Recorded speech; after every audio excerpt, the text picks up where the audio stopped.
Welcome to this presentation on our paper Accelerating DBSCAN Algorithm with AI Chips for Large Datasets at SAPP 2021 conference. DBSCAN is a well-known and powerful clustering algorithm used in many areas. It has many advantages. Users do not need to specify the number of clusters to be found, and it can detect clusters with any shape. However, the advantages are at the expense of very high computational complexity. Driven by deep learning, many AI chips are proposed, such as NVIDIA GPUs with tensor cores, Huawei standard processors, and Google TPUs. The most important feature of these AI chips is their TCUs, tensor core units, a kind of dedicated matrix multiplication hardware unit. The TCUs provide very efficient GMM algorithm, general matrix multiplication algorithm. However, many AI chips are very specialized for AI applications, so their vector unit and scalar unit may be less powerful and highly specialized for AI applications. For DBSCAN, we also need to identify and count the neighbors for each point. It involves compare and select operation, which is weakly supported by many AI chips. Some AI chips do have dedicated value units, but it does not allow to assign an arbitrary value for the positive input. Another challenge of porting DBSCAN to AI chips, or actually any dedicated accelerators, is the size of device memory and the space requirement of the DBSCAN algorithm. Both the dataset and the adjacent matrix occupy a large amount of memory, which is proportional to the number of points in the dataset. The unit step function is sufficient, but not necessarily. The key step for the neighborhood identification is to find a mapping function so that we can get the number of neighbors of each point, and after found all core points, we can determine the core points neighbors just from the value reduced from the mapped values. So we can generalize the kernel in the previous slide as this. The mapping function needs to satisfy two requirements. It needs to differentiate the behavior of neighbors and non-neighbors during reduction, and at the same time unify the behavior of the point within the same category. For example, the unit step function maps neighbors to 1 and non-neighbors to 0, which satisfies the requirement. The first mapping function we proposed is this one. It uses bitwise n and bitwise o to map the neighbors to 1 and non-neighbors to 0. Here we use an example to illustrate this mapping function. It first subtracts epsilon from distance, so these two became -2 and 2. They are then interpreted as binaries. Next, we bitwise n the value with this. It's 0, 0, 0, so all neighbors became this, and all non-neighbors became this. Positive 0 and negative 0 has similar behavior for addition and subtraction, while 0 is special for multiply and division. So until now, it does not satisfy these two requirements.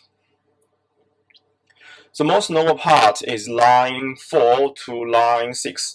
It bitwise O the value with 3C00, then all neighbors became -1 and all non-neighbors became 1. Actually, we can stop here as we already specified the requirement, so showing -1 here is just for a clear illustration, so we can differentiate the neighbors and non-neighbors.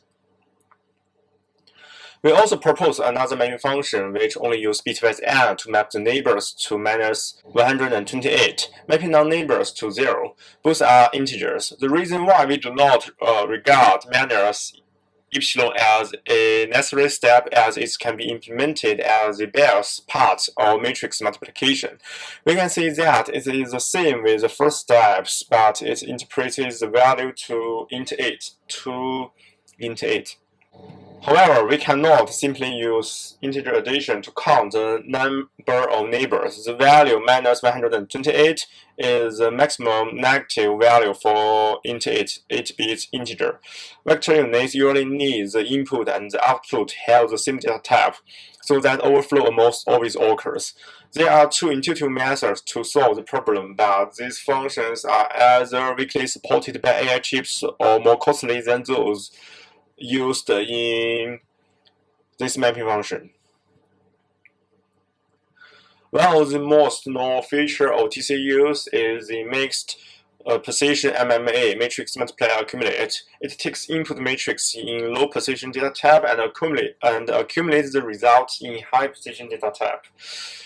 For example, Huawei TCU support half position to single position and also int it to the general int 32. Thus, for the second proposed mapping function, we propose to use TCU to accumulate the mapped values. As we mentioned at the beginning, another challenge is due to the size of the device memory and the space requirement of the DBSCAN algorithm. Both the dataset and the adjacent matrix occupy a large amount of memory, which is proportional to the number of the dataset, so it became a serious problem for large dataset. DBSCAN can process the data in a mini-batch manner, much like the deep neural network training, but it incurs high data transferring overhead, and the data is transferred for each mini-batch. Some studies propose to use ping-pong buffer, a double buffer mechanism, to overlap the computation and data transfer, but the ping-pong buffer needs time to be comparable, otherwise the overlap is trivial. For the first loop, we can make them comparable by selecting the M, but for the second loop, which merges the neighbors, the overlap is negligible. And the control flow of DBSCAN depends on the number of neighbors, so we need to accumulate the neighbor and identify the fronters with two loops over mini batches, so that the kernel are executed in two loops, even if they deal with the same piece of data. We notice that the neighborhood relation is usually symmetric. If A is a neighbor of B, then B is also a neighbor of A. So, for a point with many neighbors, its neighbors usually also have many neighbors. Based on this, we propose a speculative merging strategy.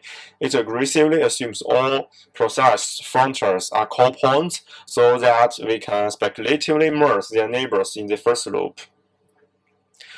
We can say a correct one avoids transforming the whole adjacent matrix, while an incorrect one only incurs m times n less than m times n bitwise operations.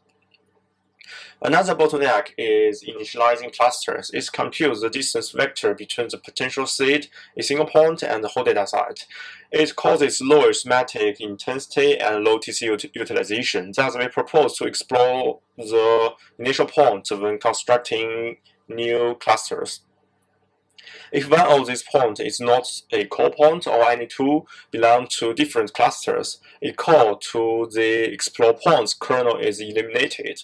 Then we need to determine how many points are explored speculatively. Exploring 16 points incurs no extra cost, but it leads to poor tiling strategy as 16 is the smallest tail size.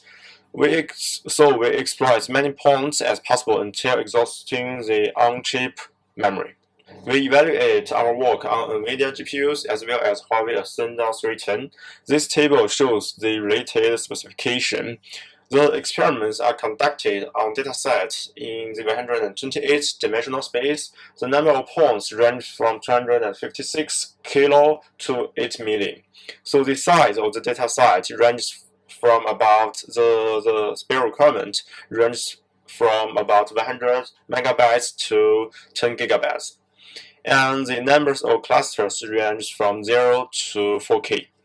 Compared with CUML, the official machine learning library provided by NVIDIA, our method is slightly slower than CUML on small datasets, but our work is designed for large datasets, and it is much faster than CUML when the number of points is more than 1 million.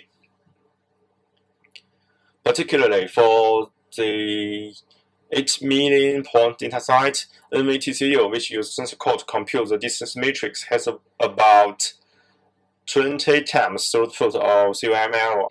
The memory requirement of CUML exceeds the capacity of 2080 Ti, so memory allocation error occurs, and the result shows that using tensor cores achieves about 2.6 times speedup. Also, our method has better scalability, and the device memory usage can be controlled by the size of mini batch. This figure shows the experiment results on Huawei Ascenda 310. So those with SP indicated that speculative execution is enabled. Our method has better portability as they are supported by most all AI chips. It avoids transferring the distance matrix to host memory. The distance matrix is much larger than the adjacent matrix, and the vectorized bitwise operation is usually much faster than compare select operation on CPUs. And the performance is also portable, which means that they have notional performance on different AI chips, and there is no need to fine-tune the performance. Our proposed memory function has 23.1% and 29% higher throughput than HA compare select.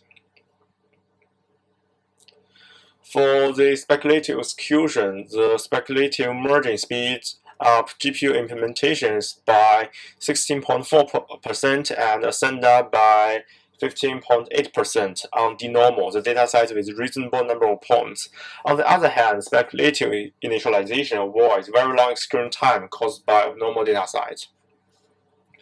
For the future work, we are going to extend our work to multiple AI chips and distributed systems. Also, we are interested in integrating with those accelerating indexing structure and approximation algorithms. And this is a summary of our work in DBSCAN algorithm for AI chips. Thank you for listening.